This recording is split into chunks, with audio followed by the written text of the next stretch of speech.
On this episode of Stay Haunted, we give you the full rundown of what went down on opening night of Universal Studio Hollywood's Halloween Horror Nights.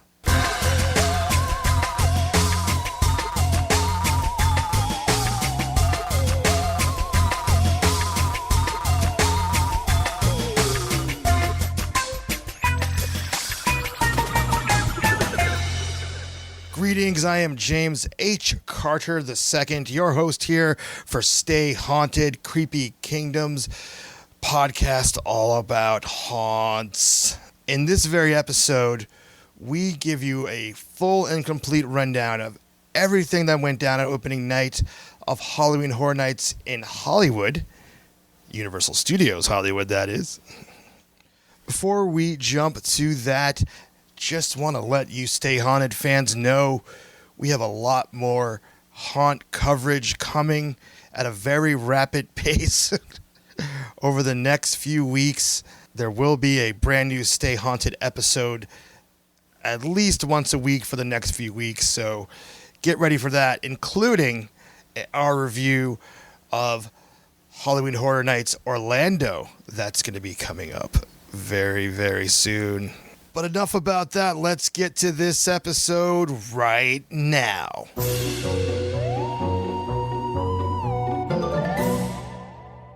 Hey, gang, I'm here with Roxy Tart. Hi, guys. And we are back with another episode of Stay Haunted, Creepy Kingdom's brand new haunt show. And you're going to be getting a lot more Stay Haunted in the next few weeks because... Oh, yeah. It's haunt season. Haunt season is upon us. So Friday night, that was our first official night of haunt season, right? I would say so. I mean, it's the first haunt we went to, so I don't think there was any other haunts open for this. So, starting off haunt season here in Southern California and also in Orlando, which we'll get to that in a moment, is, of course, Halloween Horror Nights at Universal Studios Hollywood. And we were there. And all day. All day. and all night. And all night. I left my house at 1 o'clock in the afternoon. I got home at 3 o'clock in the morning, y'all. That's a grind, it was huh? Awesome. Yeah, that's a grind, yeah. That was a rough drive home for me. I don't know about it for you, but that was one of the rougher drives homes I've had in a while because I was pretty tired. But anyways, you guys didn't tune in to hear about us being tired from driving or whatever. No, it was obviously it's a major event, and what we want to do is, we don't want to throw down spoilers, of course, but we do want to share our thoughts, which may or may not be a spoiler to you. I don't know. But before we even got into the event, we were on the red carpet. Yeah, that was pretty cool. Yep, covering these celebrities coming in. And we were doing this in conjunction with Nightmarish Conjurings. Of course, our sister site, run by Shannon McGrew, who's often on the show, which probably should be on this episode, but she's just too busy. We can't hold her down. I know you really cannot nail Shannon down at this time of the year. No, in the past, I've got her to do episodes where I clipped a microphone to her and said, "Sit here and talk to me about what we did for an hour." She's like, "Fine." No, Shannon's not really the sit down, talk about it podcast type. Shannon is the go experience it all. That's right. Type. Yes, yeah. She does all sleep when I'm dead kind of attitude. And yep. We tried, not tried.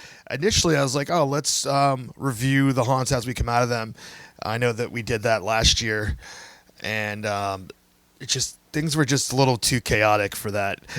We really didn't have too much time to reflect. we sat down like 3 times all night long. Yeah, we didn't have too much time to reflect. Yeah, no. We bounced from one place to another place to another place. I think we rested like once when Shannon got something to eat, once when James and I got something to eat, and then... What was the third time? I don't remember. That might be it. Well, we could say watching Jabberwockies is some type of resting, right? Yeah, that was resting. So, but yeah, other than that, it was just go, go, go. And we thought about recording a little bit, but it was just so hectic and so loud and so crazy. And there was so much to do that now we're recording for you guys. That's right. You probably get a little bit, it's been a few days. We've had to let it soak in a little bit. So it's probably best. But the first thing I want to play for everyone here is Shannon was interviewing some celebrities on the red carpet. And we will have a video up of that shortly. But just for you guys right now, you could listen to some of that stuff. So here it is. I'm actually pretty chill when it comes to scary stuff. I mean, if you were to put me in like an actual haunted house, get me out. No, I'm not dealing with that. We were just this sort of very small group of filmmakers who went off to make a little movie. And the fact that it's now become something that's a franchise, I wouldn't have done it if David Gordon Green hadn't written a really compelling, very interesting take on it. And it's just amazing. All right, we are here with Oliver Robbins. And is this your first time at Halloween Horror Nights? This is my very first time experiencing any maze at all, too. Really? Yeah. So I thought this was a great way to do it. Experience Hollywood Horror Nights and do it at Poltergeist Maze at the same time. Is there a particular scene that you're looking forward to experiencing in the maze? I'm terrified by everything, so I think anything they draw from the film potentially could be good. Clown dolls, trees, closets, anything that's like terrified me in the movie, I'm ready to be experienced again. Wow. Well, thank you so much for talking with us. I know you have other people, so thank you so much. And I hope you have a great time.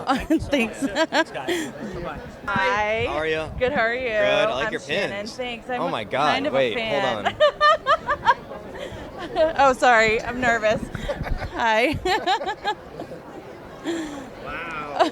That's so cool. I've been waiting all year Who for did the this. Michael Myers Sam mashup? Butch Open. They're amazing. Yeah, I just got that one.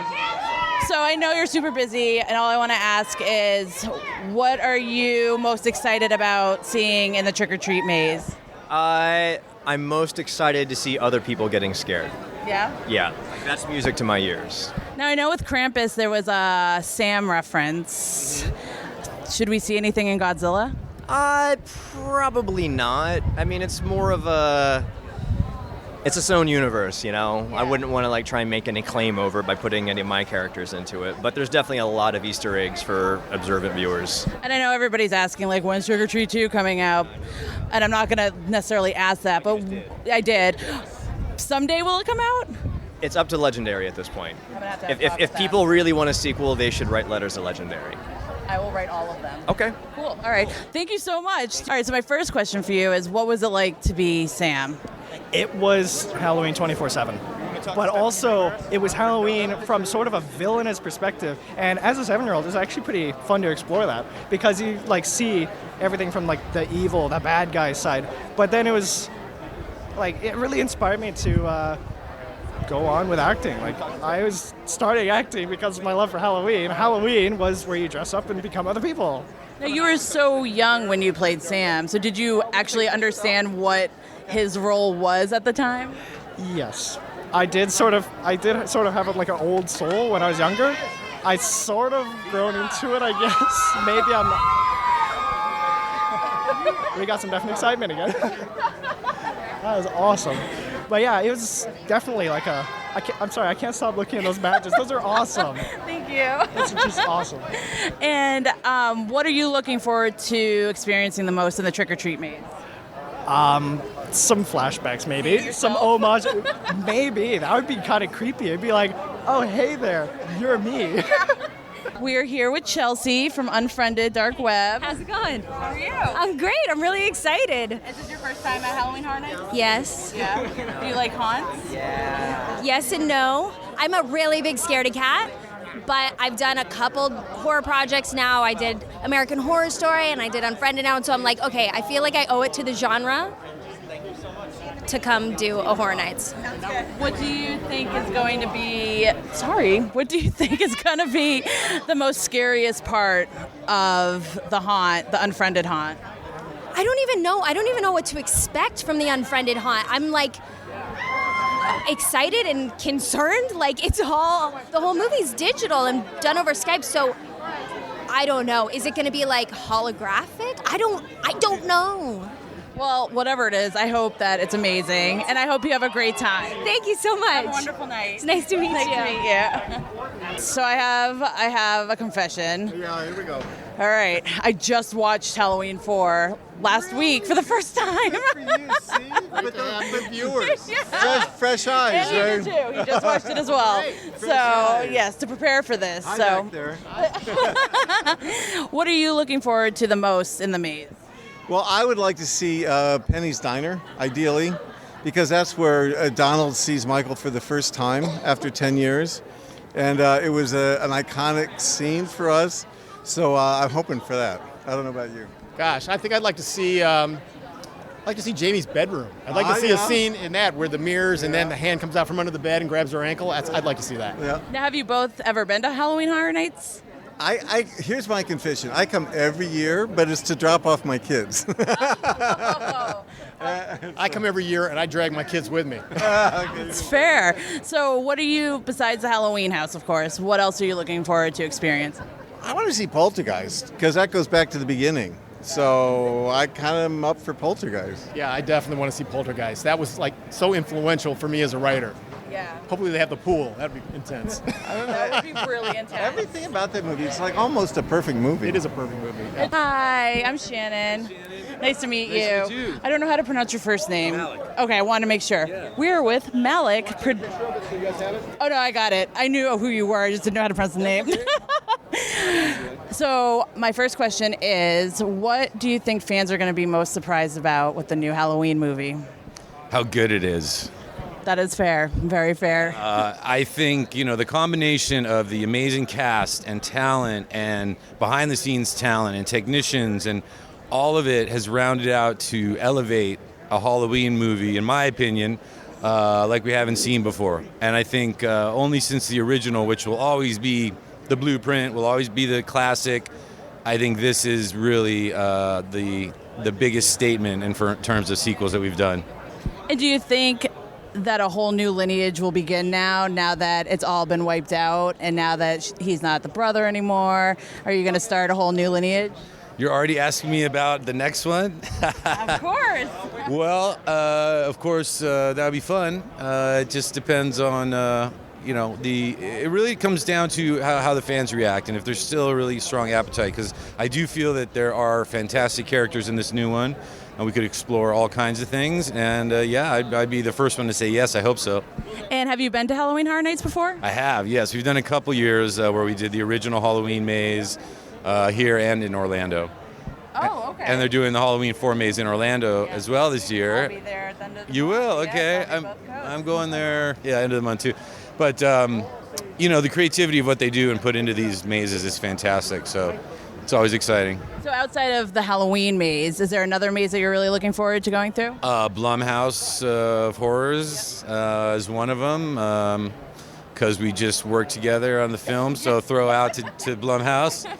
I think that's it, Halloween and Blumhouse. Well, thank you so much for talking with me. I really appreciate it. Have a great time. Thank you. Hi, John. How are you? So I just have one question for you. I know how important the Universal monsters were to you to bring that to life. So how does it feel to finally have it here? It's cool. It's exciting. It's nerve-wracking. This is a property that I've loved since I was 4 years old, and I've resisted doing it for 13 years, honestly, because it's hard to take something that you love so much and give it your own spin and then put it out there and go, here, everybody love this, But now is the night where the doors open and people get to check it out and hopefully they like it. But it's an exciting, moment to finally be here. Is there an icon that you love the most out of the Universal monsters? My personal favorite's probably Phantom, which happens to be like one of the oldest ones. But there's something just about that character that's still terrifying to me just looking at it. Well, thank you so much for talking with me. I cannot wait to go through the houses. I hope you have a wonderful... I will. Thank you. Alrighty. Well, that was fun. It was chaotic. It was a red carpet, It was... It was a lot of fun. It was a lot of fun. It was a lot of fun to see the celebrities. It was a lot of fun to get to talk to them. It was a lot of fun to watch them interact with the press and with each other. And like everybody was just super like jazzed and excited and ready to like go in and hit the haunts and stuff. It was a great energy. It was a lot of fun.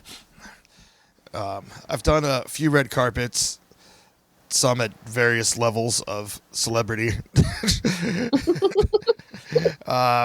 And it's always chaotic, but I prefer the Halloween Horror Nights ones because, as opposed to a movie premiere or something like that, because everyone is just excited they don't know what they're in for. So everyone has that excitement, And so Friday night, we didn't say it, but Friday night was opening night of Halloween Horror Nights. Right? Yeah, I said that. So I said that's when the haunt season started, but yeah. Yeah, I knew that. I was paying attention. I was totally paying attention. So it was the red carpet, and it was the celebrities and stuff who were there, the talent that was there. It was their first chance to go and see the haunts. As media, it was our first chance to go and see the haunts, and right. The general public, it was their first chance to go and see the haunts. So it was very much a mix of everyone together, and as you walked around, you'd run in to other media outlets that you were on the red carpet with. You'd run into the celebrities that were on the red carpet, and it was a really, really cool, fun, like mix of everybody and getting to see what everybody thought and was into and stuff like that. Like the we just posted pics right from the kids of Stranger Things. Mm-hmm. Yeah, up on the website, there's pictures of the kids from Stranger Things in the Stranger Things house, and like, how cool is that? Right, and just see them as themselves, not as the actors they're portraying, responding to walking through a haunt, which probably none of them have ever done before. Have any haunts. And the guy from Poltergeist who was there, who we Shannon talked to on the red carpet, just. I don't know. There was something cool about being there for like his experience of getting to walk through the Poltergeist house. Yeah, especially like 30 years later. Yeah. So it was really cool. The energy was really good. The vibe was really good. Like, yeah, that just reminded me. He is one of the only living people from the movie. There was this curse. It's totally not related, but just for the fun. There's like a curse of the Poltergeist curse of like almost all that. This is a real thing. I didn't make this up. The kids from the movie kept dying, like the actors in real life, like after the movie, and he's the only one that's still alive. That's crazy. Yeah, look into that. That's like a whole other thing. But I just remember that right now. It's like, oh, it's really creepy. But anyways, yeah, that was fun. And then we went through the mazes and checked out the show. Because there's only one show, right? Yeah. Yeah, it's one show. And we did our thing. So let's talk about it. We might as well just jump right into it. And one of the reasons that things were a little chaotic for us was that we had the opportunity to go through two of the houses by ourselves, which again is not an experience I realize that most people are ever going to have. No, and like it was so cool. Yeah, I mean it was actually incredible. It was like almost a dream come true because they're just like, right. The reason that we got this was not because we're celebrities yet, almost there. No, we had the opportunity to film and take pictures as media, I just want to bring, and most people are like, whatever, good for you. But that experience, I mean, if there's something, I don't even know how else you'd be able to do that unless you're like a mega celebrity. Maybe that's something you should offer for $1,000. I don't know, but especially on those like crowded nights. But I mean, a lot of these mazes, you go through them and they're just so jam packed with people. You don't really get that like I'm exploring vibe. And a lot of the scares get lost. And we did experience that at numerous times during the night. We're not trying to make it sound like we were super cool. We got to walk through. Oh yeah, no, we only got to go through 2 houses. But we did experience, walking through with just huge swarms of people and whatnot, which really made the private tours through the houses even more special. Because you really, really got to see, or we really got to see the difference between going through, alone with the cameras and taking video and stuff like that, and then going through with other people, and that was super cool. Yeah, to me, it was just an incredible experience. Beforehand, I knew that we were going to do it, but I thought that it would be lights on and there'd be nobody in there, so we would just be kind of getting scenery. And then when I found out that it would be full tilt boogie, that everything would be actors and everything going through just by ourselves, I'm like, are you kidding me? What an incredible experience. And rad. Then I would say that out of the 2 that we got to do, that I'm really glad that those were the 2 that were chosen. We didn't get to pick them. No. Although I'm sure Shannon put in a really strong word for one of them, since I'm almost positive.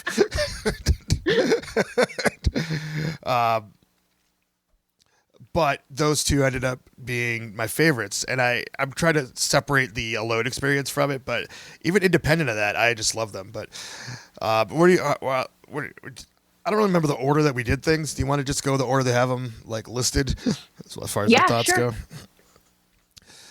Well, let's start with the headlining attraction here, Stranger Things.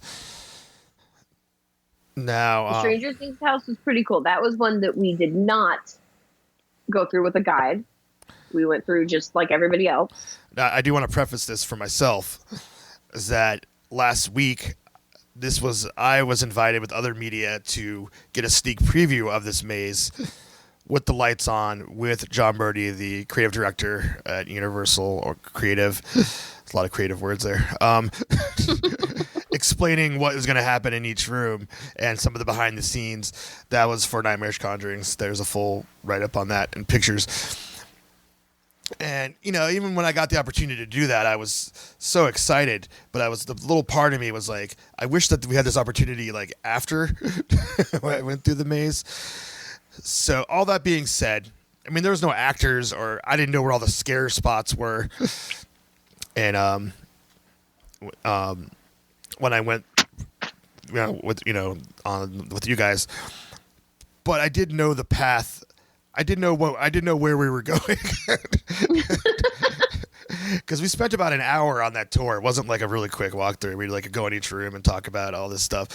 So I spent a lot. That would have been awesome. I wish I could have done that. I mean, it was really awesome. And just being a fan of these big scale haunts and theme parks and stuff like that, it was absolutely incredible. I mean, I loved it. But as far as it was really hard to separate that knowledge of that experience of a week prior going through the actual maze itself. I do want to say one thing. If you're going, invest in Express Pass. Yes.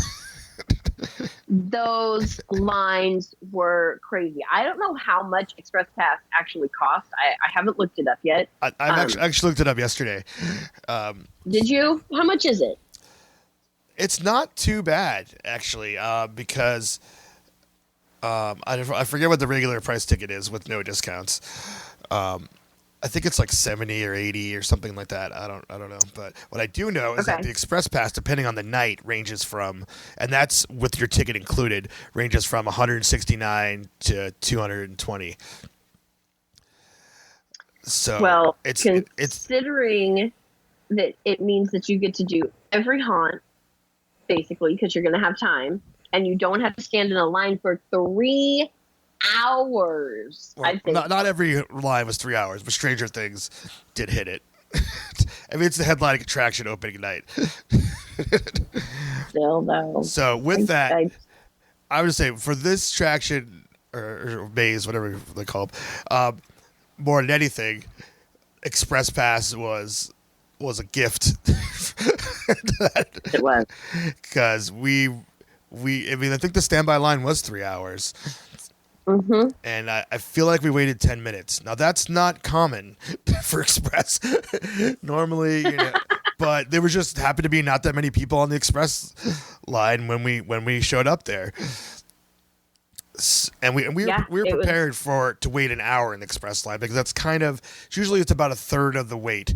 That's kind of the average. So we were like, all right, well, we got to do this. So let's do it. But with our Express Passes on Friday night, on opening night, and maybe because it was opening night and there weren't a lot of people, I don't know, who wanted to spend that extra money or whatnot, I don't know. But I don't think we ever waited longer than like 10 minutes. No. I can't recall of any time. So I think it's definitely a worthy investment. Of course, if everybody gets Express Pass, then the lines get long. but I don't think everybody will. Well, but just a pro tip for you guys. Back to the Stranger Things house. Yeah, so you're going in blind, and what was your impressions of the base? Well, my background in haunts is I have built them, I have worked security, and I've acted in haunts. So one of my favorite things just overall about going through haunts is looking at the sets and seeing how well it's built and how well it's decorated and stuff like that. That's like, I just wanted to say up front that is what I am looking at first, not the scares and whatnot. So that being said, Stranger Things looked amazing. It was so good. Like, their sets were good.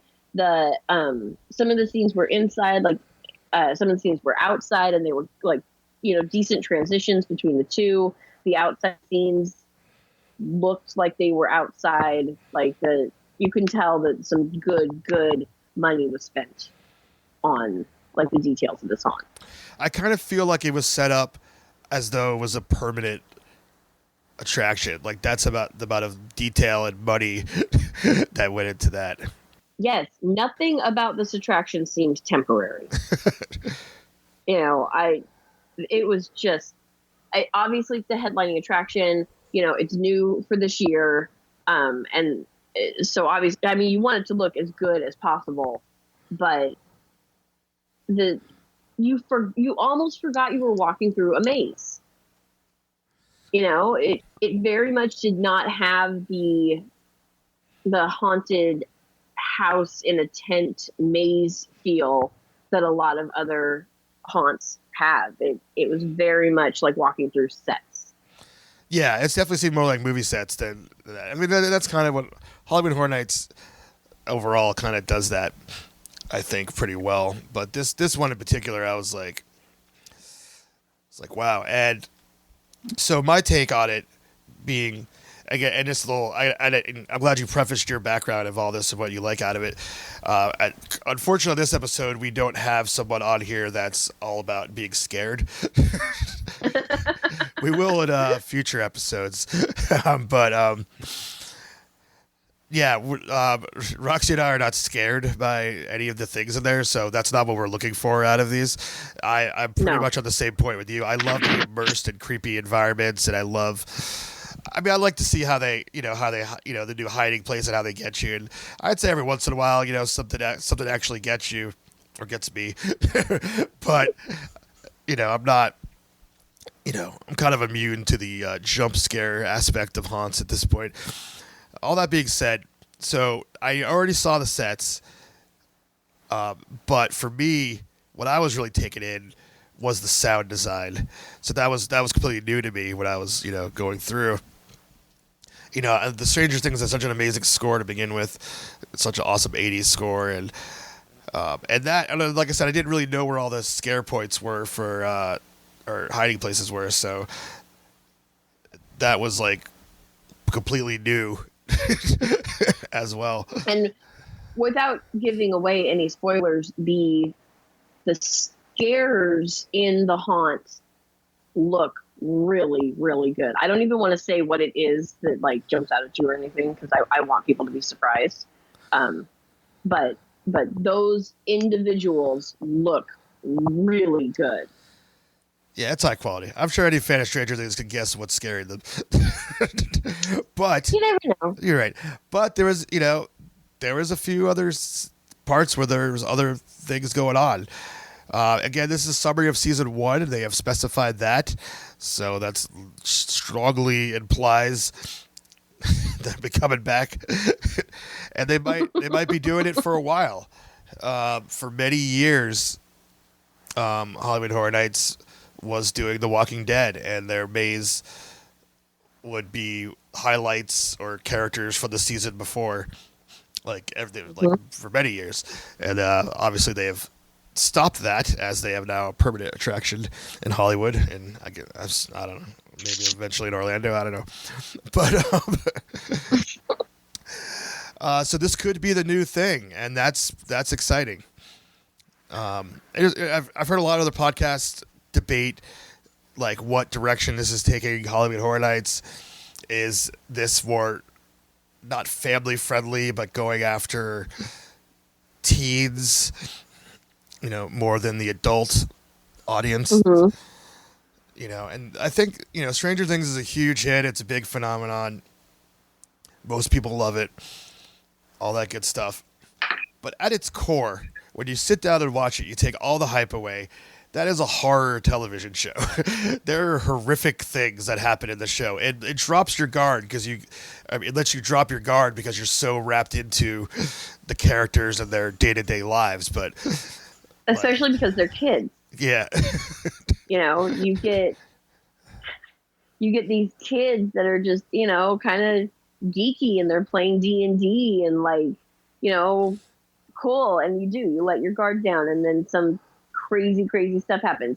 If Halloween Horror Nights continues it, I can't wait to see what they would do with season 2, because there were some amazingly horrible things that happened in season 2. Oh yeah, for sure.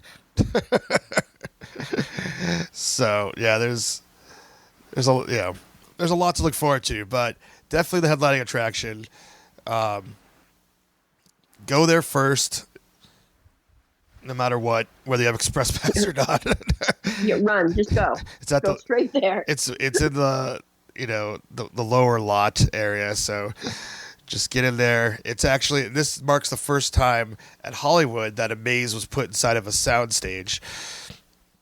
So usually they're all in temporary setups, tents, if you will. Yep. So that's something. And if you really want to go and you just want to go straight there and not even look at signs or anything, it's behind the Transformers ride. Right. That's where you're headed. Head to Transformers. It's on the left. So, very, very fun. So what's the next one? The next one, I'm just going by the list on the website. It's all pretty arbitrary. Is Trick or Treat. So, and this was also the first year they had Trick or Treat, correct? Yes, Trick or Treat. And this is such an interesting film. In my house, it's pretty clear what Trick or Treat is, as it's completely obsessed with this film and has a shrine to its main character Sam in my home. But it's a film that flew under the radar when it came out, and not many people knew about it, and kind of developed a cult following. But it's not really that old. Some people that don't know about it think, oh, this must be a movie from the 80s or something. But it's from 2007. And, it's a tale of, it's an anthology horror film it's very much inspired by films from the 80s, which I think is a lot of people get that. And when it came out, it certainly was one of those, they don't make them like this anymore films, No, I actually thought when I very first saw the trailer, I was at my friend's house. We were watching a DVD. I don't even remember what DVD it was, but the trailer for Trick or Treat was on the DVD. Mm-hmm. And we thought it was like a joke movie. You know, we thought it was like a horror movie parody, like Scary type Movie thing. or something. Yeah, and then I don't know how many months later, you know, I was over at that same friend's house, and he was like, "Oh, do you remember that Halloween horror movie thing, Trick or Treat, that we saw the trailer for? I bought it." And so we sat down and we watched it, and at the end of it, we were like, "This movie was awesome." Because it was not a parody. It was not making fun of anything. It's, in my opinion, it is the best Halloween movie ever made. Probably. I mean, as far as a movie about the holiday of Halloween, that is still a horror movie at its core. Yeah, I mean, it's hard to argue it. You know. Yeah, this is if you haven't seen it and you like horror movies, but you want to see a good movie about the holiday of Halloween, this movie takes the cake. It's so good. So that's the background on the movie, but it's kind of like, you know, I live in a trick or treat bubble, as I'm saying. So to me, it's like not to me personally, but, you know, around, you know, my house, it's like Gone with the Wind. You know, it's like, why wouldn't they have this? But it's interesting that this is really the kind of film that, to bring it to Halloween Horror Nights, it's for a small audience, but if you don't know what it is, like, you could still enjoy it, and in fact could be an introduction to the film to you to want to actually go and explore it, because it doesn't ruin the film if you haven't seen it. No, not at all. It takes you through the story, but it doesn't ruin it. It doesn't really give any spoilers. If you don't know the story of the film, I would love to talk to somebody who walked through the house and hasn't seen the film. I think that'd be really cool. If that's you listening, get in touch with us. Yeah, if that's you, please reach out to us, because that'd be an awesome perspective to get. But I think that if you haven't seen it and you don't know the story, and you walk through the house, what you're going to get is a really cool haunted house revolving around Halloween. You know, the holiday of Halloween. Right. And it's like separated into sections, like the movie is separated into sections. And so you kind of get that there's a story, but it definitely doesn't. Yeah, there's no story being told through the maze. Yeah. You walk into scenes that were in Trick or Treat, basically. And so this was the first thing that we did. We actually went through this twice. We went through it by ourselves, as we mentioned, and then we went back to do it again, as I call civilians, to get the civilian experience. And just for me, I loved it. To me, it was really the fun of it was seeing the characters from the film come to life. So I'm interested to see if someone doesn't know the characters, how they feel about it. But that was thrilling to me. That was fun. Yeah. And going through it twice, picking up on more details, I feel like there's still many that I missed that I actually, literally want to go again. Yeah, and going through it at the beginning of the night and then going through it at the end of the night, there were definitely some differences in the details. Like, I don't know how much we can talk about, like, without giving spoilers and whatnot. Well, but when you get to the principal part of the story, watch where you walk. Yeah, because that wasn't there the first time, right? No, it was not. Okay, there you go. Watch where you walk. That's what I'm going to say. I'm going to say, if you go anytime that is not the very beginning of the night to the trick or treat house, when you enter the part where it's the principal and it says it on the wall so you can see it, just watch where you step. It's safer that way. All right, duly noted. So I don't think there's anything else to say without spoiling it. I mean, obviously, we liked it enough to do it again, so that's pretty obvious. Yeah, and I'm glad we did. I do not regret doing it a second time at all, even though the second time we walked through, there were a billion people in front of us and a billion people behind us, and so obviously we didn't get the same scares, because we could see them happening and coming and whatnot, but that was okay because we got to see a lot more detail. Right. Yeah. When you're slowed down, you get to you're not really rushed through. You can actually take it all in, which is what you and I apparently love to do. All right. So let's move on there. Definitely a contender for my favorite one of the night, but I guess we'll reveal that at the end. I'm just going by this arbitrary list here. The next one here is the first Purge. So before we get into that one, a lot of Halloween Horror Nights fans are purged out, as this is a universal property that they've been bringing in ever since the Purge came out. And on both coasts, they've done it different ways. One of the best executions of it was in Orlando in 2014 when it was a scare zone, because it literally looks like you've just walked into complete anarchy. They had live auctions of humans, that there was all stories being played out. There was just all these things, and that's probably the best usage of this franchise, because the people in masks, to me, are hopping out at you aren't the scariest thing No. on earth, because you don't really feel like you're in danger. That is not what makes the Purge scary. Right. That's I haven't seen the Purge movies. I don't really have any desire to. If one was on TV, I'd probably watch it, but I haven't gone out of my way to see them. So, but I know what the story is. I know what it's about. I was bored walking through that house, and maybe it's because I'm not a fan of the franchise, or I don't know, but I was just kind of bored. Nothing about it sticks out to me in my memory at all. Well, I'll say this about it. I'm going to say I'm number one fan of the franchise. I've seen a few of the films. Last year at Hollywood, in the Blumhouse Mashup House, which we're getting to, they had Purge Anarchy as part of it, and it was fun. I haven't seen the first Purge yet. It's not an unfortunate. I tried to watch everything or rewatch everything before the event. This is not out yet on whatever thing has come out on digital. I was gonna say home video. I don't know. Shannon. We're old. Okay. I know. Home On video. VHS. Yeah. Shannon saw it and she said she really enjoyed it, and that she think that I would.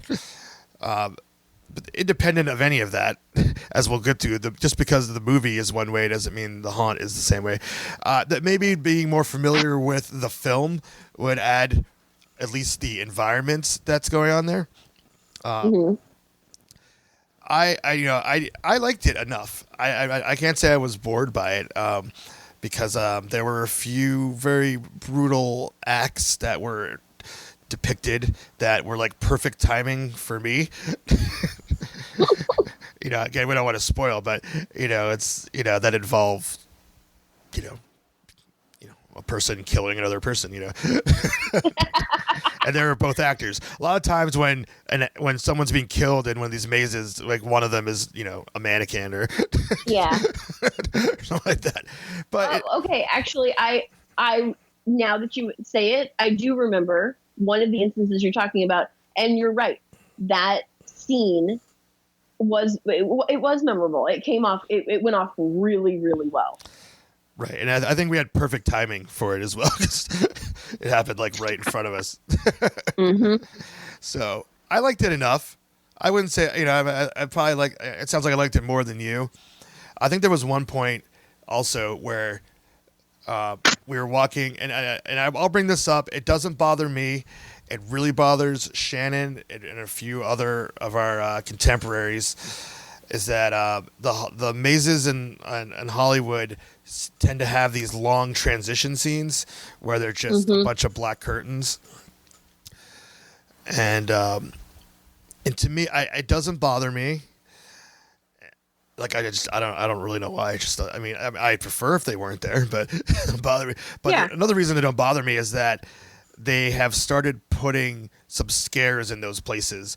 So that's like a total let your guard down space. Which is good, because The transitions don't bother me. I don't like it when they're too long. And as far as coming from, building haunts, it's wasted space as far as I'm concerned. I get that sometimes you do have to have a transition between scenes and whatnot, but I don't like them to be too long. But I do like that they have to have them, and therefore they're going to put some stairs in them. Right. Which is really cool. I thought that instead of it just being nothing. So yeah, I mean, you let your guard down. They're not in every maze, but sometimes there's some scares in them. So it's like, all that being said, one of those times was in the first Purge, because I walked into this space and it was totally like, I don't know. Here's a spoiler, I guess. I don't know, whatever. But you keep walking forward, and then you walk forward, and it's like I couldn't see anything. It was pitch black, and I couldn't move forward anymore. There was like a wall there, and I'm like. And this is, we're talking about seconds that I'm dealing with this. It's not like we were like he was like feeling around. Yeah. It was just kind of like, which way do I go? And then, the lights come on, whatever. There was a guy that was kind of standing on it was like a few feet off the ground, and he like swiped down at you right at that moment. You literally like almost walk into him, but he's up on a little bit of a platform or something like that. So that's what I'm saying. Like, first Purge was cool. But I wouldn't wait more than 5 or 10 minutes to go in it again. Well, that's your 1%er express pass in you talking. All right, moving on. We're gonna go to Poltergeist, the classic 80s horror movie. This is another one that we got to go through, just us. We got to go through alone, which was, again, really, really cool because you're not in that press of people. You do get to kind of experience it a little bit more. So that was really neat. But I got to say, going into this was one of the mazes that I was least looking forward to. Really? Interesting. Yeah, I'm not a big Poltergeist fan. I don't think I've seen the movie since the 80s. So, that might be part of your lack of anticipation, but yeah, like I just, it was a cool movie. I've caught parts of it on TV, during Halloween time, but like I don't think I've sat down and watched it probably since the 80s. But I was like, okay, cool. It's the anniversary. We've got Poltergeist house. There's some cool stuff in Poltergeist everybody knows about. Right on. Neat. Like that was my feeling walking into it. Like neat. Cool. I was so wrong. The Poltergeist house was amazing.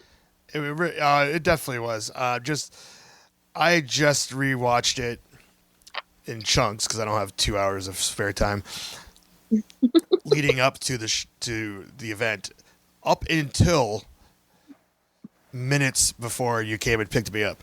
Like I just finished watching it and then you picked me up and then we drove to Universal. So but the whole time as I'm rewatching this, I'm like, how are they going to do this? There's so many awesome things there. I'm just like, how is this going to translate to a haunt? Like, how are they going to do it? Particularly the end of Poltergeist, spoiler alert, when all the dead bodies start coming out of the ground, the decayed dead bodies are breaking out of coffins and breaking out everywhere. I'm like, how are you going to create this chaotic feeling of that?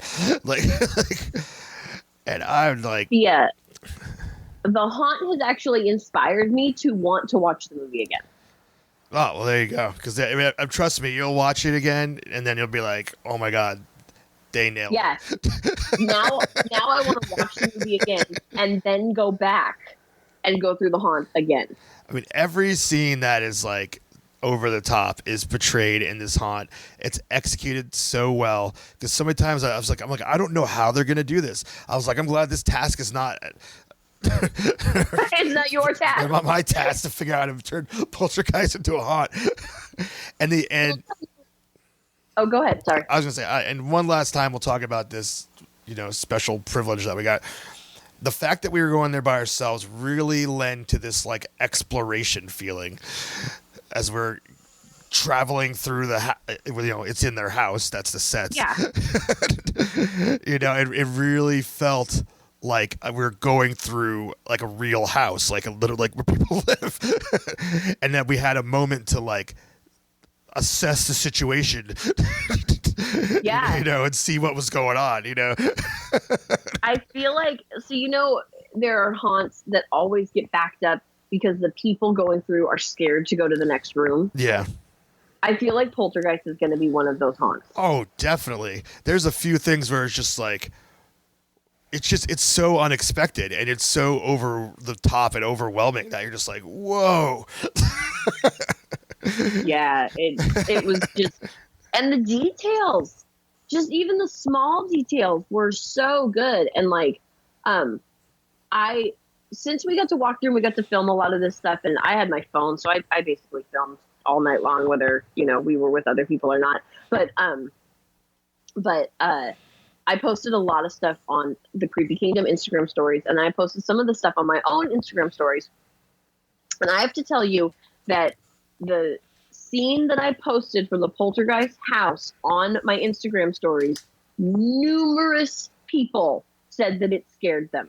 Just on my phone. Just skipping through the stories on Instagram. Yes. Yes. Numerous people sent me messages. And in fact, my husband and my roommate both said that my Instagram scared them. Well, because they're sitting there thinking about being face to face with this thing that we're talking about. Right? It was just, it was a great house. It was a really good house. See, now The Purge, I wouldn't wait more than 10 minutes for. Poltergeist, I'd probably wait an hour or more to go see it again. Wow, hour or more. Interesting. I thought it was like, okay, maybe not more, but I went like an hour if I was with some friends that I really liked, and sure, pass the time, chatting, good times, yeah. That's what you got to do, anyways. But go with friends and waiting in line isn't so bad. But friends you want to talk to, at least. If we reach the point in your friendship, we got nothing to say, these lines are going to drag. But yeah, don't go with people you don't like. And if you do, get the express pass. There you go. Right. I didn't say don't like, but sometimes you have some friends where you're just like, what are you going to say? You've said everything there is to say. Those are not going to make the lines go faster. Here, another pro tip. Anyways, moving on their list, which was the last thing that we did, which was Halloween 4, The Return of Michael Myers. So let's a little bit with Halloween, the film franchise at Halloween Horror Nights. They've done it many years, both coasts. They've done the original Halloween several times. They did Halloween 2, and I guess they were like, well, they wanted to skip Halloween 3 since that film doesn't have Michael Myers in it. So they're like, all right, well, we're going to do Halloween 4. It was kind of like, when they announced it, was like, okay, this is more of a thing for Orlando because they also did Halloween 4, and their whole theme is like an 80s theme. All of their mazes have something to do with the 80s. So this made more sense, I guess, for them. But I asked John Murdy during that walkthrough of Stranger Things why he did Halloween 4 as opposed to the new Halloween movie that's coming out in October. And he basically said, well, because the movie comes out in October, it would ruin the movie. Well, it makes sense. I'm not sure I've even seen Halloween 4. I mean, I know I have because I've seen all of the Halloween movies, just like I've seen all of the, Friday the 13th movies. Right. But like, I don't know, they just kind of blend, and there was nothing about the Halloween 4 house that stood out to me and was like, oh yeah, it was this movie, or oh yeah, that happened, or oh yeah, that was really cool. Like it was just walking through a Halloween house. Right, Michael Myers' house, just so we Yeah. don't get confused. I had never seen it before, but I watched it leading up to the event because and the writer and director of the film were on the red carpet, which was she had to interview them, interesting exchange, and then I got thrown under the bus a little bit there. You really did. You hella did. She straight threw you under the bus and was like, "He's never seen it." No, that's not what it was. It was that I had seen it, and she knew that I saw it. Oh, I didn't like it. I said I didn't like it, but so I mean, that's what it was. But it's just like what it was, just like a whatever movie. Like, I've seen worse Halloween movies. 4. Right. I mean, it literally lives up to that expectation. That being said, with the maze, clearly there are scenes or set pieces that were in the movie that were in the maze. Like some people get killed in an auto garage, and before Michael Myers finds his William Shatner mask, he makes a mask out of gauze. So that's there waiting for you, In case you were wondering why Michael Myers was covered in gauze in the beginning of the maze, Roxy. I was, actually. I'm not even going to lie. I was very confused. That's why. He broke out of in the movie, he breaks out of the mental institution. The asylum. He breaks out of the asylum. Yeah, and he's making his way back to find the descendant of his sister. That's what happens in the movie. That's right. So before, okay. I don't really recall how he got or found his William Shatner mask, but just at the beginning of the movie, he didn't have a mask, so he broke out of a ambulance. So I guess he just used gauze to. Yeah, I kind of remember that. Create a mask. There were references to Halloween 3, which they have put in there before, which is good. But I mean, the point we're getting at, it does, whether you've seen Halloween 4 or not, it's another Michael Myers Halloween maze, and I liked it. It was all right. Yeah, I thought there was enough Michael Myers popping out. There were some cool effects that were more than just like your normal jump scares, which there were in numerous houses. Right, because Michael Myers is slow. He doesn't. Yeah. He doesn't jump out. So that was cool, but there was, in my personal opinion, there was nothing outstanding about the Halloween 4 maze. I liked it a little bit more than you, I'd say, because the Halloween 3 references, the Silver Shamrock thing is cool, and I don't know, it's been a while since, actually it's been that long. It's been a while since I walked through a Halloween maze, but it was only 2 years ago. Yeah. I don't know, whatever, I liked it. And I didn't really like the movie, so that, but it's all, take that for what you will. But, all right, moving on. We've got The Horrors of Blumhouse, Chapter 2. This was a mashup maze, which included Blumhouse's Truth or Dare and Unfriended Dark Web and a surprise ending. Which I feel like let's just leave the surprise ending out of it. Okay. I really liked it. I'll say that. Yeah, see that, like, the surprise ending in the Blumhouse house, was, in my opinion, the best part. And literally, it's what we all walked out talking about. Yeah. We had questions. We needed answers, and we had questions. And luckily, we had a guide with us who worked for Universal, and he was able to answer a couple of our questions. But the end of the house was definitely a surprise. It was the best part as far as I'm concerned. I will agree. So let me get into my thoughts on the beginning. I have seen both of these films, and you have not. Correct. Yes. Truth or Dare. And again, I was going to look up the plot because you were so confused about what was going on. I was trying to explain it, but I barely remembered. I'm so confused, you guys. I was like, we're walking through, and I'm like, because I saw the previews, I saw the commercials, I know what the movie's about, And so we're walking through this haunt, and I was like, what the hell is going on here? Like, I thought I was in a different haunt. I thought like there was a mistake. I was so confused. But that being said, like, what I know about the movie, I wouldn't want to have to build a haunt about that. Right. Well, I'm trying to find a brief synopsis, and it's not telling me what I need to know. All right. My brief recollection of the plot.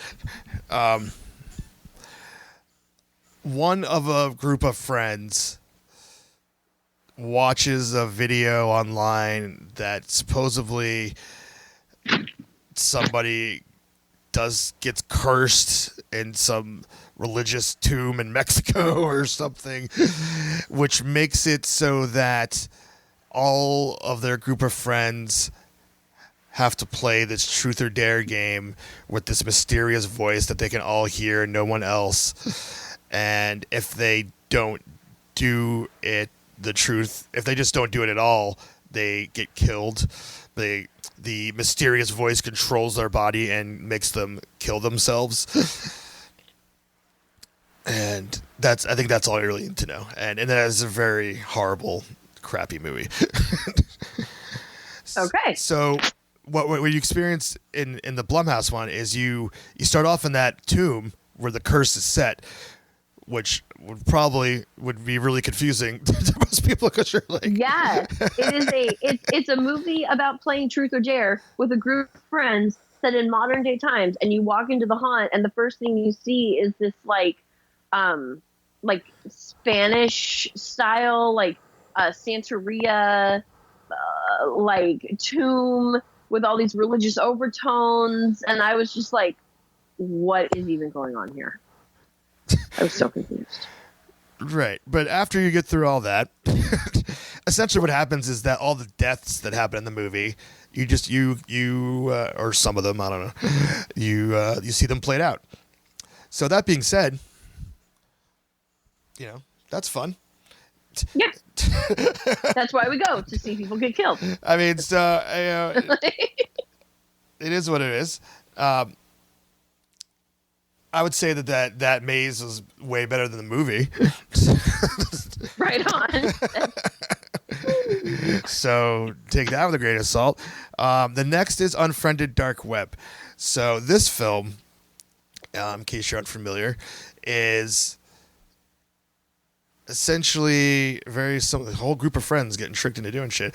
But it's a movie that's basically you're watching a group of friends communicate over Skype, and some of them are blackmailed to do certain things or to mess with other people. If they don't, they'll hurt their family or their girlfriend and all this stuff. And I actually really enjoyed it because it was real time, like you're watching somebody's computer screen, and there wasn't really any continuity breaks. I'm sure someone has caught one somewhere, but as far as I could see, I bought the whole movie. I could, like every way they were communicating, it was fun. But all that being said, I'm like, I don't really understand how that translates into a haunt. And they took a lot of liberties with the film to make it a haunt. Well, I have not seen the film, and I don't know if you guys have noticed, but James and I have very, very different ways of going into these situations. I chose not to watch any of the movies about any of the haunts before we went into them, whether I've seen them before or not. Mm-hmm. And James watched everything. So, but I think so. I did watch seeing the movie, not knowing what the movie was about, just walking through the haunt. It was a cool little haunt. Like I obviously understood that that a lot of it took place over a computer screen from the haunt. But I didn't know anything about it until we walked out, and James told me about it, how it was all over Skype. But one of the things that I liked was that in the scenes, in each scene, there was a computer in the scene. So you did get the feeling that, whatever was happening in the scene had something very much to do with what was happening like online. or whatnot. And that's actually interesting because it's actually, I didn't realize this till you said that. It's actually bringing you into the things you're looking at in the film from a perspective that you didn't have in the film. Yeah, and that's what I realized when we got out, and you told me how the whole film is done through Skype.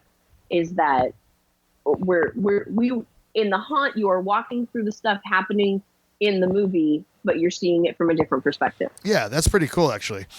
Yeah, and when you think about the fact that of what they had to work with to build a haunt, like that's a really good way to do it. I think that's the only way to do it. I mean, I would not have chose these films for haunts. I'm pretty sure that these are Universal properties, and so they always, they have to put their properties in. Sometimes it's cool, sometimes it's not. What was that? Crimson Peak, that Guillermo del Toro film a few years back. That was, that was one of those cases where that was a Universal film that came out at the same time of Horror Nights, and I thought it was a incredible set design. It blew me away. I would have loved to have seen that as a haunt. Yeah, the movie was beautiful. Whether it was a good movie, you thought it was a good movie or not, whatever. But the movie was beautiful. I would. It was perfectly translated into a haunt. The beauty you speak of. That's awesome. So, but sometimes it doesn't work. But there's certain properties that they have to include, and I feel like that. Definitely The Purge, because that's, and also this Blumhouse thing are ones that had to be in there. I'm sure it wasn't like, no one watches Unfriended and said, yes, make that a Halloween Horror Night. But they did they did a good job for what they had to work with. And as we said, we really enjoy the ending of it. So, yep, I think it's worth checking out. Whether you like the movies or not is really what I'm getting at. All right. We're almost done here. Next up to bat here, and I'm gonna skip because I don't want to end on what they have it here. So, okay. We're gonna go to the Terror Tram. So this is the part of the, in case you've never been before, just so, for our listeners on the East Coast and all this stuff. So Universal Studios Hollywood, number one thing is the studio tour, where you get on a tram and they drive around the actual working lot, and then also incorporate some things that are just for the tour. All that being said, the Terror Tram is you get on the tram and they take you to a certain area of the daytime tour, which you usually never get to walk through because you're on the tram. and this includes going by the Bates Motel, which is usually on the tram tour, and the War of the Worlds plane crash set, which is a permanent fixture there on the studio tour. And that's usually the gist of it there. And so this year, it was a return of an original idea they had 2 years ago, which I didn't experience because I didn't get to go to Hollywood's 2 years ago. Originally called Clouds, but now this is what was it? Something Harry? Yeah. I don't know, but story. Huh? There was a clown whose name was Harry, and they haven't seen him for 2 years, and now he pops back up. Right. So now he's back on the Terror Tram. I also point out last year's they had what was called the Titans of Terror, which was themed around Jason, Chucky, Leatherface, and Freddy were part of this. They also had their own maze, so they had 2 Titans of Terror attractions. Obviously, something got canceled last minute. The Titans of Terror maze was good. It was fun. Most of the Titans of Terror Terror Tram thing was pretty good, and particularly the recreation of Camp Crystal Lake or the Bates Motel was kind of cool. But this was all, as we're driving there, we're like, what is all this stuff? What are we getting into? And then they have a video they played, which actually was giving us a preview of what we're going to see. And it had this really cool animation with backstory.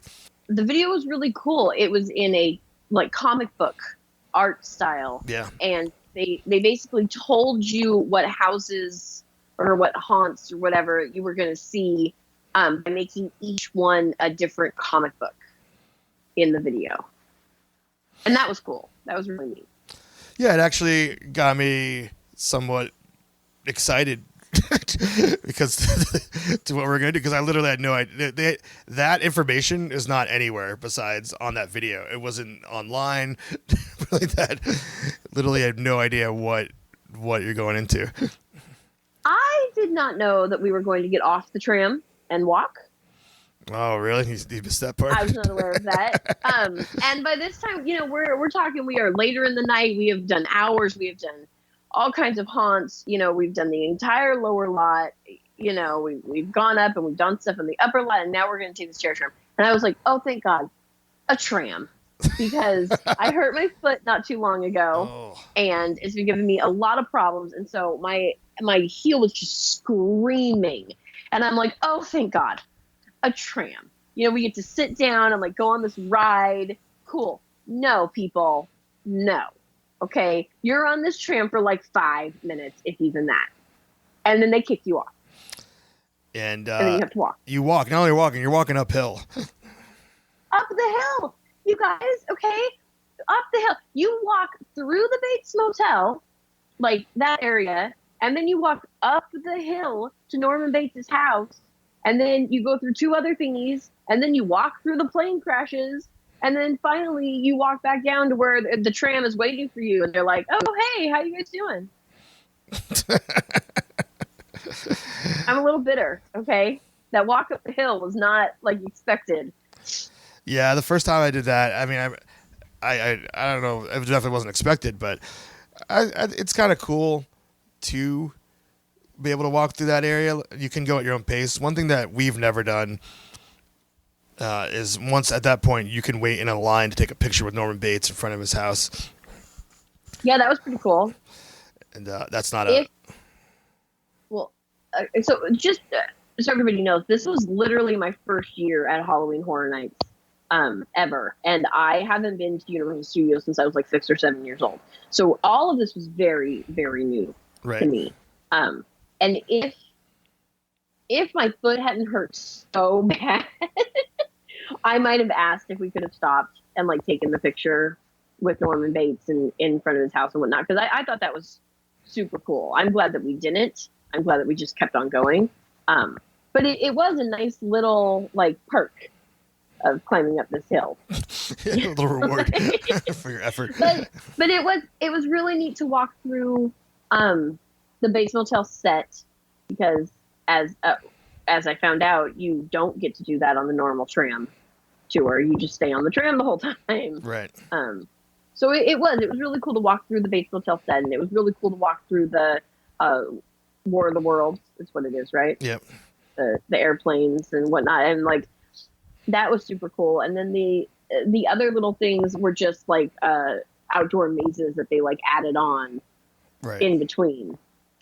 But yeah, when I got over the shock of being kicked off the tram, it was a pretty cool experience. That's cool. Yeah, I thought it was okay. It's probably my least favorite thing. Yeah. Of the of all the experiences. So I really like walking by the Bates Motel. I think that's what it is for me. Not just because it's the Bates Motel, but I think they really use that space well, because that was supposed to be some kind of a cannibal attack scene or something. Yeah. Rednecks and pigs or something like that. Something. Y'all, the story for this is very loose. Yeah, and it wasn't quite sure exactly what was happening there. It had nothing to do with the clown. It's for totally separate stories. And if they hadn't had the video while you're on the tram, you would legit have no idea what was going on. Like, you step off the tram and there's these people dressed as like dogs with chainsaws. Right. That's the first thing you see. So you're like, okay. Okay. Like, what? What the fuck is even happening here? Like, so yeah, it's very, very loosely storied, but it looks cool. Yeah, no. I mean, the production design's there, and particularly that Bates Motel scene. I like the interaction between that. They're like come out of the doors, they pull people back in, not guests, but actors. Yeah. You know what actually really bothered me about that scene? I have very, very few negative things to say about Halloween Horror Nights, but there were a few things that really, really stood out for me, and the Bates Motel was one of them. Okay. Because you normally drive by on the tram, the Bates Motel is not a motel. There's nothing in those rooms. But when you're walking by and they're scared, like there are actors coming out of them and whatnot, you can see that the rooms are completely empty, except that they weren't empty. One had literally a pile of cords in it, like extension cords. Really? I didn't notice any of that. one had a ladder like laying down against the wall. So it's all like supplies and stuff. Yeah, that's usually what you see behind facades on sets. So yeah. Yeah, and that's okay because it's a set and it's a facade. But I feel like if you're gonna use it so that people get to get up close, like put that same attention to detail into it that you did to everything else, or even like put up just a black curtain, to like cover it. But it was bright lit. It was really bright, like fluorescent lights. Really bright lit in those rooms. There were storage rooms, those were cannibal supplies. Sure, they were. But that was one of the things on my list of things that I really noticed that I really didn't like. It totally just took me out of what was going on. Fair point.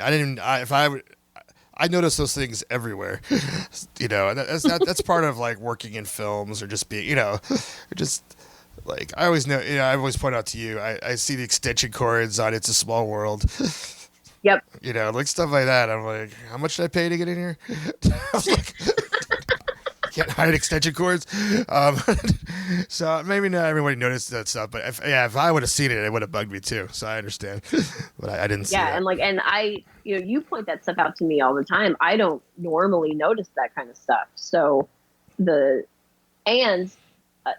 opposite of that, the set that they had built outside to go with that Bates Motel area was really good. They had a lot of detail. Mm-hmm. In it, and so it was something that I noticed right away that I was just like, boo, you guys failed. Well, I will say this, the set, it was actually pretty much almost exactly the same thing as the year before, with that being Camp Crystal Lake. So I thought that was a little bit better execution of that space. It was, and the way that they did it, because it was just a lot of Jason killings going on there. But again, there was too much going on to really comprehend what exactly was happening. I'm still not really sure, except there were cannibals.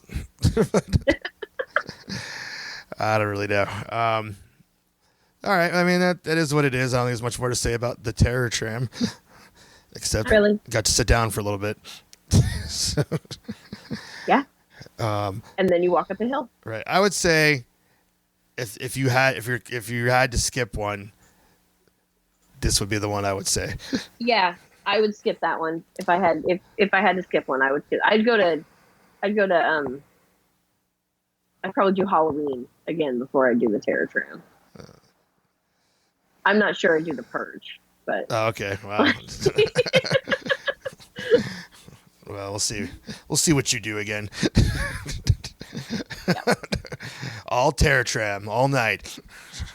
Hop right off, get right back on.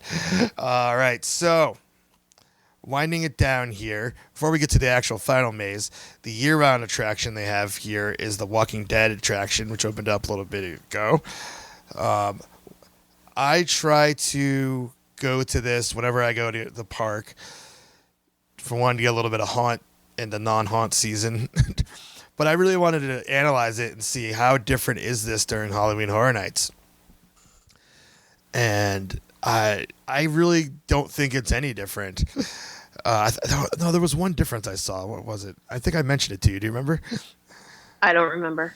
Okay, that's how big of a difference was. I don't Yeah, remember what it was. It was late in the night, y'all. So we were running down. But what was your impression of the maze going through it for the first time? I was bored. Really, you're unimpressed, huh? Yeah, that was my impression. I was bored. I don't. Nothing really sticks out except for security. People rushing you along. Yeah, the security or crowd control or whatever it was that they have in every house, specifically for the Walking Dead house, they have them in costumes. Like their outfits are themed to the. Oh, that's what it was. There's not that many people. The crowd control people during the regular day. That's what I knew was different. There's actually none. Like I think there's maybe one or two, but they're like hidden. They're not like in costume. That is what I noticed most, is that it took me a couple of scenes to realize that these people were crowd control or were security or whatnot, and were not lazy actors. So wow, I understand that'd be a bad show for you then, if you think they're just like standing around. Like, they were just standing there doing nothing, but they were dressed to the theme of the thing, and like I will get into this a little bit later, but specifically for this one, they were not hidden. They were very, very much in the middle of these scenes, and like I thought they were lazy actors. That's what I thought at first, and then by I think the second or third room, and probably like the sixth person that I saw, I realized that these were not lazy actors. These were like security crowd control, and I was just like, meh. Like I was not impressed. Well, they usually don't have those in there. I'd say my experience going through on a non-Halloween Horror Nights time, they don't really amp up the scariness of it. Like that's pretty much the same. I always there's always this one guy that always gets me. And he still got me even that night. It's one of the few times I'm startled. But I like some of the scenes in there. I like when there's like people on a platform shooting at zombie torsos hanging in a truck. Mm-hmm. I like that scene a lot. And one of the last scenes, or literally the last scene, you have to to walk through this kind of tight space where all these zombies are trying to reach out to grab you, and it pretty much your first look upon that is that there's no way I'm going to get through that space without being attacked by zombies. So I like a lot of aspects of this thing, and I didn't need to go through it for Halloween Horror Nights, but I wanted to try to see what's the difference, because I try to do it almost every time I go, just to get a little bit of a haunt season. And I had never been through it, so I was happy to go through it, because as far as I was concerned, it was part of the experience. Right. Well, it is what it is. I mean, no matter what, if it's the only time you can make it to the park and you like Walking Dead, you definitely need to, check it out. But it's, all those crowd control people in there was definitely a lot different than the usual day-to-day. That's good to know. Yeah. All right. And, our last thing, briefly talk about a few other things as we wind down here. Our last maze was the Universal Monsters maze.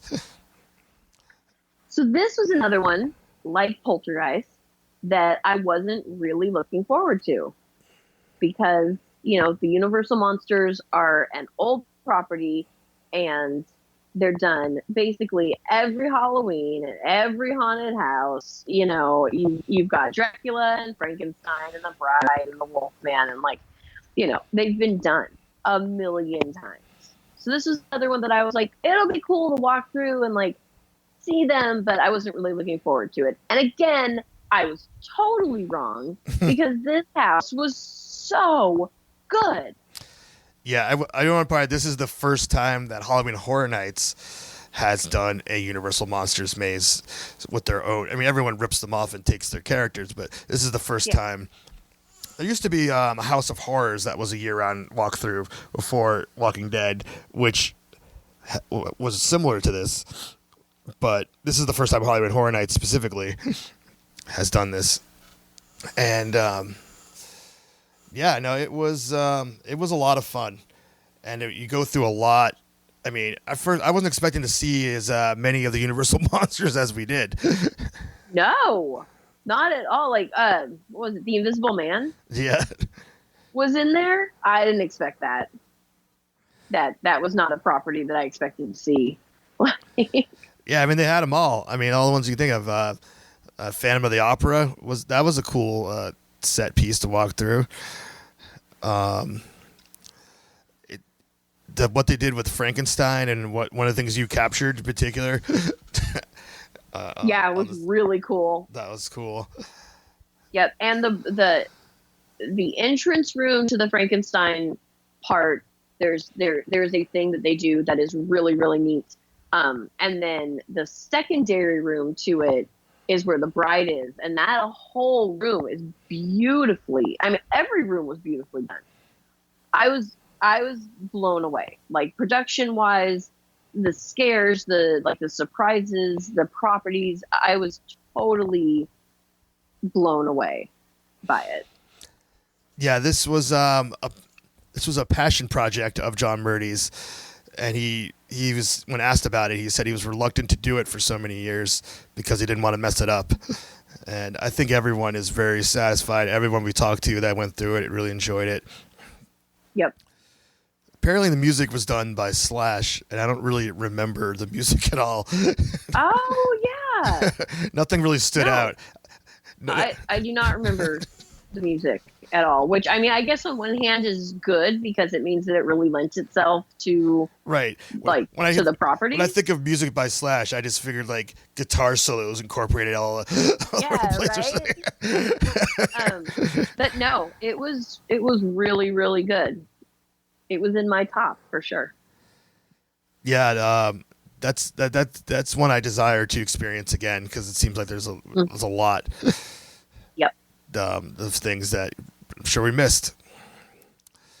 Other than that, we had, I think there's only 3 scare zones that I recall. There was one that was pretty much a trick-or-treat scare zone, which they didn't really advertise for, which was a few photo ops. That was totally surprising. Not nowhere near the haunt. Yeah, it's in the upper lot. The scares in the lower lot, and this was in the upper one. Yeah. And they have like 3 like little set piece thingies that you can go and like take your picture in front of, and they have the bus, which is pretty awesome storytelling actually, because there's a school bus in Trick or Treat, and they have the full bus with all that you could do a photo op with, but in the maze, the bus is submerged in water, as what happens in the movie. So even if you don't know the movie, you could still see that they're still setting the scene for you, which I thought was pretty cool. And the characters walking around the scare zone, dressed as different characters from the movie and whatnot, that was really cool too. They did a good job. If you haven't seen the movie, though, I will throw this out there. If you have not seen the movie, you are going to be very, very confused at why Snow White is running around Universal Studios. She came out from behind the bus and ran by us, and all 3 of us went, huh? I was not expecting her. No, yeah, in Trick or Treat, some characters dress up as Disney princesses for Halloween. Yeah, there's, it's about Halloween, so obviously there are Disney princesses, but I was very much not expecting to see Snow White running around Universal Studios. Yeah, I wasn't. I mean, we were caught off guard, but which I haven't mentioned on this show yet. Last year in Orlando, they had a trick or treat scare zone. I guess to test the waters to see if people cared about trick or treat. And with that, they had Snow White and Cinderella in the scare zone.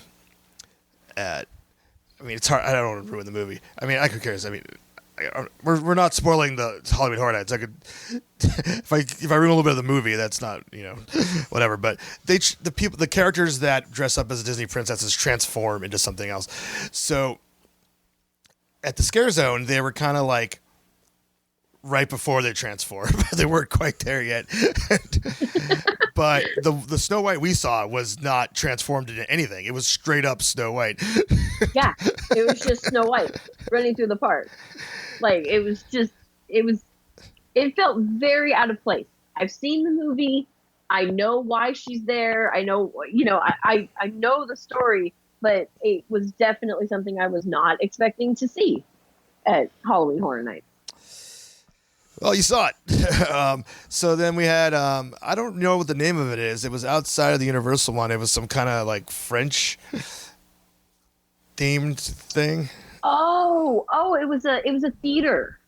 It was a theater themed, like old school French theater. It's called Monster Masquerade. I'm just looking it up now. There we go. Yeah, scare zone, and it was really neat. I liked it. Apparently we missed a scare zone because there's one called Hell's Harvest, and it said, "Enter a pagan harvest festival where the dark spirit of Halloween was born. The streets are filled with strange, bewitched dolls brought to life through dark magic." We definitely didn't see that. I don't know where that was. No, well, now we got to go back. All right. But yeah, I liked the masquerade, like, theater one. I did not expect it, and it was really, really weird because you walked out of which house was it that we walked Universal out Monsters. of? Yeah, you walked out of that one and directly into the scare zone. There's no other way to go. In fact, reading the description, it says that it's inspired by Phantom of the Opera and Hunchback of Notre Dame. So it's kind of an extension of the maze, really. Yeah, it was very unexpected, but it was neat. It was really good to look at. That it was one of the ones where the scenes were very, very obviously done as scenes. They were like little kind of stage setups, but it was really neat to look at. It was a fun exit. The other one we did, which was just a tunnel, the toxic tunnel. It seemed like you walked through a rave. They seemed to be playing loud dubstep as we walked through it. Yeah, that was incredibly not memorable. It's like you don't remember it. Yeah, like I just walked through. I mean, it's a passageway. I mean, let's be honest. Yeah. I mean, there were some actors that were throwing axes at my face or whatever, but all of the actors in the toxic tunnel ignored me. Oh, really? And I wasn't sure what to think about that because that was at the beginning of the night. Still, we had done Trick or Treat and we were heading to Poltergeist. Oh, right. Yeah, It was very, very much at the beginning of the night, and we're walking through this toxic tunnel, and there are actors everywhere, but not a single one of them like engaged with me at all in any way, shape, or form. Did not try to scare me. Did not get in my way. Did not anything. And I remember walking out and turning around and being like, "I would fire you people." Well, clearly you didn't look like an easy mark, so feel proud of yourself. Yes, but damn. The last scare zone, though, I think that we all kind of enjoyed. This was almost like a mini haunt, except it was outside, which was the Holidays in Hell. That was so cool. Yeah, that was a lot of fun. That was so neat. It was. They started with New Year's, and they went through the year and did all of the different holidays. And so you walk through all the different holidays, and they had sets and they had actors, and it was just really well done. Yeah, it's the way it's set up. It's like you could actually bypass it. Like you didn't have to walk through it. That's to me that almost seems like a mini maze. It was outside, but you didn't have to go through it. Yeah, it was really cool. Like, I'm really glad we went through it. I took some amazing photos in there, and there was just so much to look at. Yeah, that's worth doing again. And to round off the evening, it wasn't the last thing we did, but one of the last things we did was see the Jabberwockies, which Halloween Horror Nights on both coasts like to incorporate hip-hop dancing performances as part of the evening. The Academy of Villains is in Orlando, and Jabberwockies, as long as I've been going, have been over here. And Jabberwockies is one of those things where every year it's like, oh, we got to do Jabberwockies. I'm like, I don't want to go to do that. I want to go to the mazes. But then every time I'm in there, I always enjoy it. So I'm just like... I have never seen a Jabberwocky show that I didn't enjoy. I've seen them in Vegas, and I like them. I like their shows. This one, it actually felt a little light to me on like impressive dance moves. It was very light on the tricks. It was a good show. It was fun. It was super high energy. It had nothing to do with Halloween, but whatever. I mean, that's kind of my thing there. The only thing I would say is that every time I've seen it, it really sticks out like a sore thumb. Academy of Villains. I don't know if you're familiar with that dance troupe or not. No. As you could tell by their title, they incorporate a little darkness into their presentation. They're not full on the creepiest thing on earth, but they're a little dark. It's I could see that, but Jabberwockies don't really fit in with the event. All that being said, all their shows are always filled, and I wouldn't be surprised if there's people that go to Halloween Horror Nights just specifically to go see them, since they have such a huge following. Yeah, and it was a good show. It was absolutely a good show. I would totally see it again.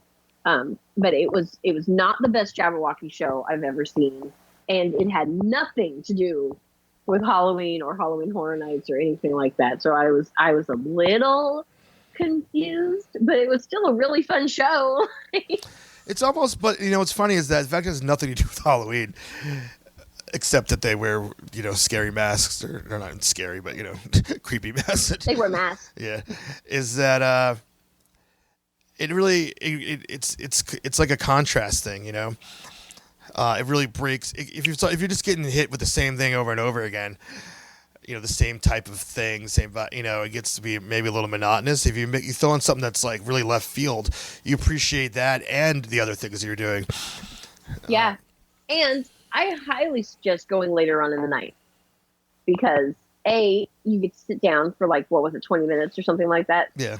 So you get to sit down, so you get a little rest, but it's super high energy, and it really does amp you up. So I think that later on in the night, when you're starting to get tired or whatnot, I think that is the perfect time to go see that show. Yeah, I think that's usually when I've seen it in the past. It's definitely not one of the first things we do. Like I said, it's always kind of one of those, we'll get to it things, and that ends up being later in the night as you're moseying on out of the park. And they have times up until the almost the end of the event. The event ended at 2 a.m. and the last show was at 1:30. So. We went to the 12:21 or something like that. Yeah, I saw that one. And it was definitely, I think we did we only do one? Do we only do Halloween after that? Or, I don't remember. But I felt yes. Yeah, we only did one more maze after that. We did the Halloween forward, yeah. But I kind of feel like if we had not done Jabberwockies, I don't know, you would have fallen asleep walking through the maze. I'd have zombied my way through that Halloween house. Yeah. I needed that extra little push. And then, of course, we had to drive home. So like that little bit of amp up at the end was really good. Yeah, and so we ended up leaving a little bit early. That we didn't stay till 2. I would say. Well, we left the park at 1:30, and then and we got something to eat at City Walk, which not everything is open, but the new Blaze Pizza is open, so there's that. Yep. Although they are only open until 2. They're open until 2:00. They close at 2. Oh, okay. So if people stayed till the end of Horror Nights, they're not going to be open. Yeah. Interesting. But if you are hungry and you need to eat, I highly suggest leaving a little bit before Horror Nights closes. Skip the mass exodus and get to one of the places that's open before 2 when they close. Right. If it works out for you, some people. We were kind of lucky, because we left at like 1:30. We went to Blaze Pizza. We sat down. We got our food. We sat down, and then Halloween Horror Nights closed. So we were sitting there and eating while we were watching everyone. This just huge, ridiculous wave of people. Right. We weren't really a part of it, so we timed that out pretty good. Yep. All right. So I don't think we've left any stone unturned here. I think we've covered every aspect of this event. There are rides open during the event, of course, and we did not have time for any of that. So, Hogsmeade Village is closed during this event. Yes, it is. And but some of the rides are open. The Mummy was open. Transformers was open. And even if they are open, you may get promised that you're going to go on a ride, and then you don't get to. No, that was not. That was not. I did not break the promise. We had a very hard taskmaster of Shannon, who has no. Shannon always fears we're never going to have enough time to do anything. So she's like, we got to get to all the haunts. She kept us very on track. That doesn't mean I'm not upset about not getting to go on Transformers. And we had a slow start to our evening because of the behind the scenes stuff. We had to wait a little late to do that after the event had opened. I'd say almost an hour after the event opened. Yeah. And it was a misunderstanding with Universal, the buses and some other media, and there was stuff going on. So unfortunately, we didn't get to start right away. We sat there and waited for quite a while. Right. I'm just saying, because of that, it made Shannon anxious about getting everything done. I mean, that's definitely a luxury problem for us. I mean, I'm not complaining about that on the show. I'm just saying, so she was like, we're not going to go on any rides. And typically, the rides are walk-ons. And that was not the case. I think Transformers was like when we walked out of Stranger Things wasn't at like 15-minute wait. Yeah. I wasn't gonna wait that long. So yeah, and what's funny is when I go there with Shannon to Halloween Horror Nights and on Hollywood, I usually just go on Transformers without her because she doesn't want to go, and then I do the single rider line. So it just says, that's pretty much a walk on anyway, which I might have suggested, but anyways, we had to get out of there. Oh, we didn't talk about the food. If people are still sticking around here, we didn't try too many of them. They have all these Stranger Things inspired dishes. We had the chicken and waffle sandwich. Yeah, we both got the same thing. Was good. It was Eggo waffles and grilled chicken and stuff inside it, and it was good. We both agreed. Basically, we said it at the same time, that it would have been better if it had been fried chicken and not grilled chicken. But what we didn't eat was that big waffle stack dessert thing. Lemon's Waffle Extravaganza, I think it's called. Yes, and I wanted it. We didn't get it because I didn't even see it. I think I saw someplace where it was, but the food items are kind of scattered around. There was a bunch of items near the Stranger Things haunt, but there was a few other items that were down in the, I'll call the second lower lot, where Poltergeist and all that stuff was. So, I don't know. I wasn't impressed. With the food? Yeah, and I'm a food person. I'll go to Disneyland specifically just to eat the food that they have for the events. But I thought it was but okay. no, it was hard to find. Like it wasn't. I don't know. Like if I had seen the waffle stack that I really wanted to get, I probably would have made Shannon stop, so I could have gotten it and eaten it. They had that down where Shannon was eating. That's what I was saying. Oh. Yeah, I don't know why, but they had it there. I see. Yeah. No. So, well, next time. Yeah. So that all right. So overall, it now comes the time. What was your favorite of the night? Poltergeist.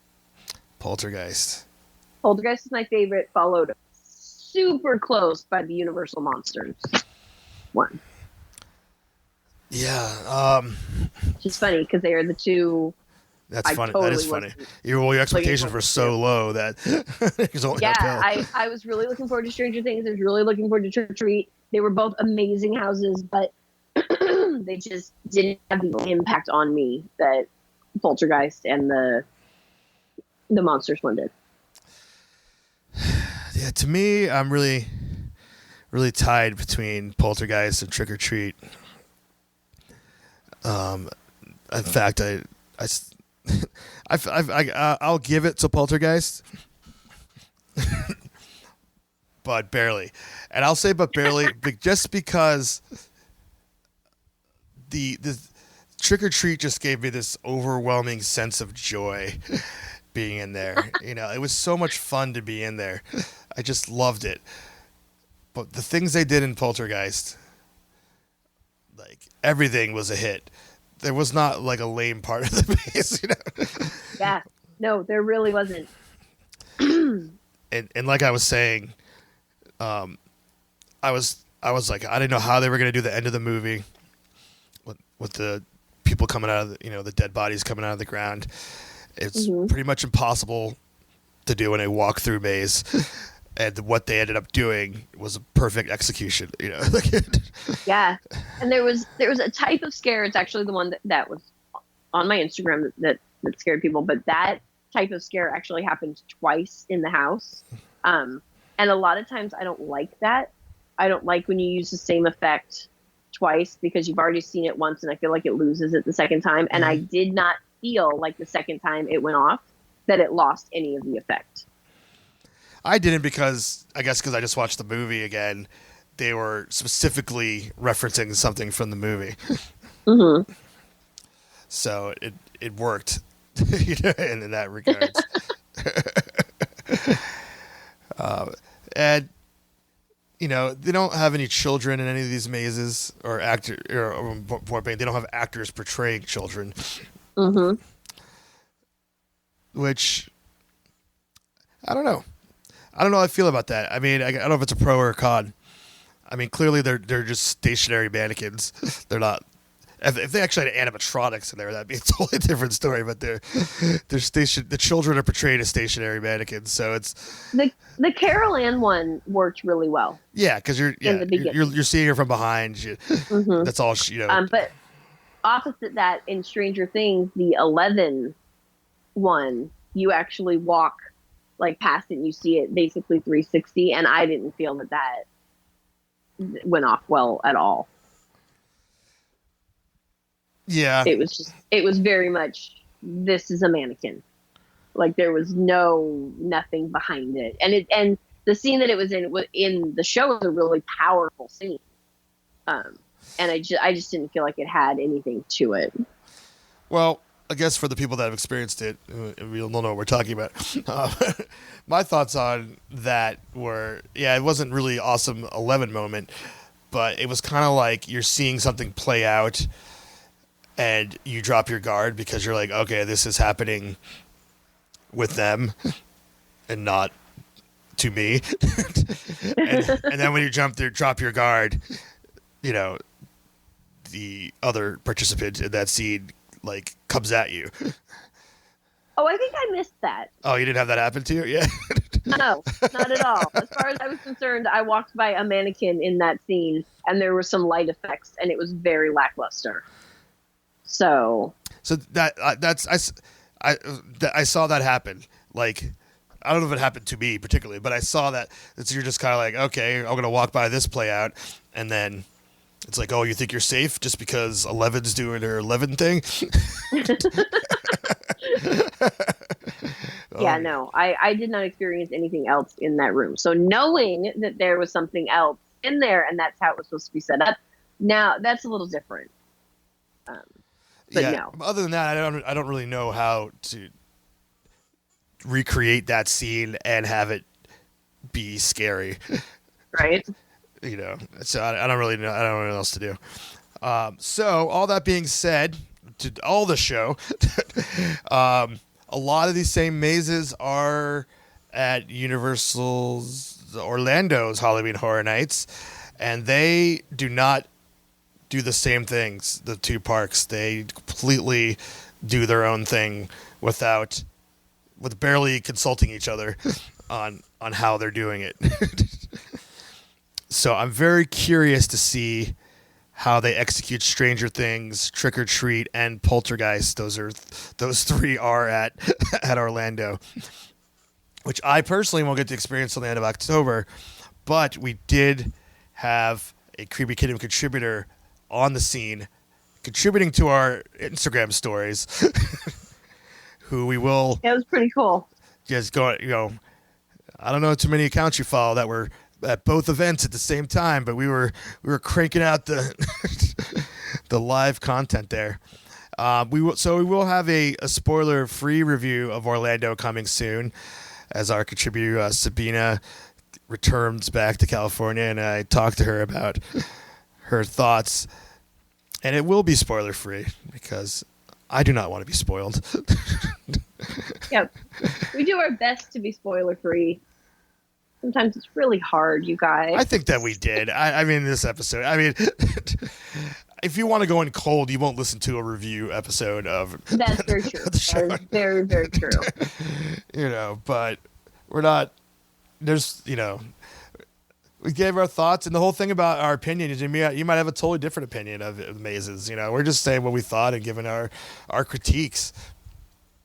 You could be like, oh man, Terror Tram was the best part. We went all night.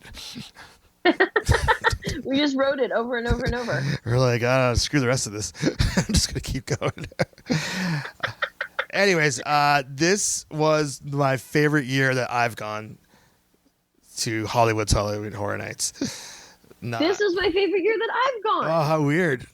I know. Imagine that. I just had so much fun.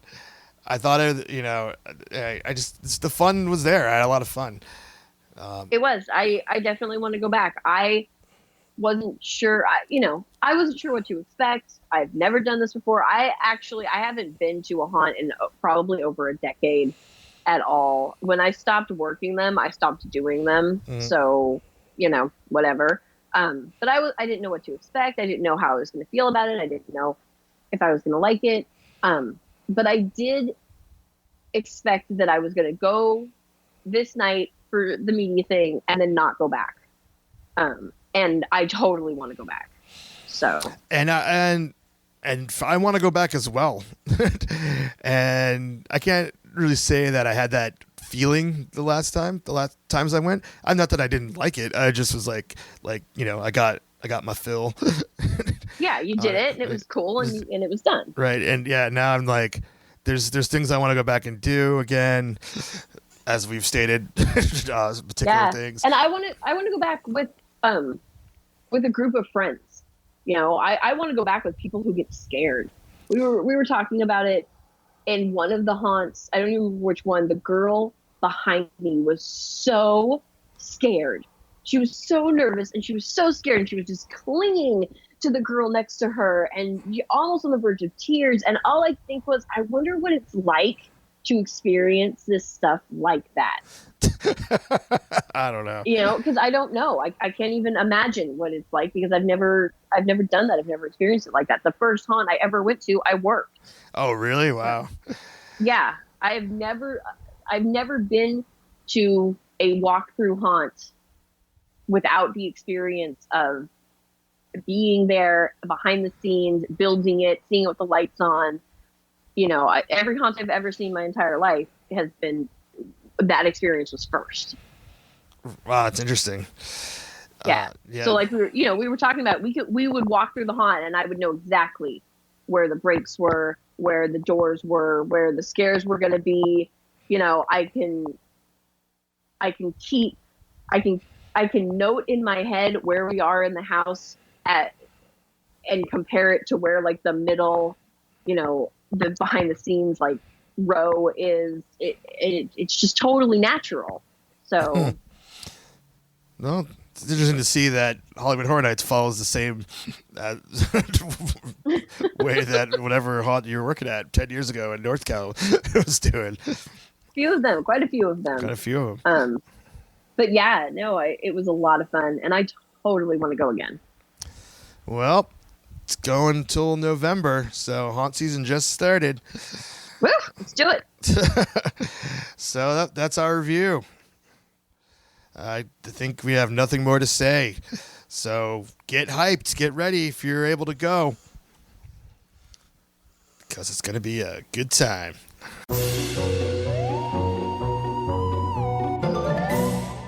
Alrighty, that's how it all went down. A special thank you to Universal for inviting us out to have an amazing experience to relay to you guys so that you can have your own amazing experience.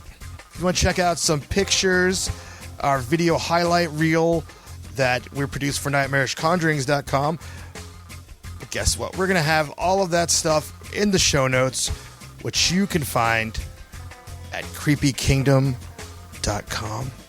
And a special thanks to everyone that followed along on opening night on our social media. As we continue going to haunts, we'll be posting things live. So you want to follow along at home if you can't be there with us. And furthermore, you made it out to Hollywood Horror Nights. Want to know your opinions. Do they match up with what we said? Let us know. And you can contact us here by emailing creepykingdom@gmail.com. All right, until next time, folks, stay haunted.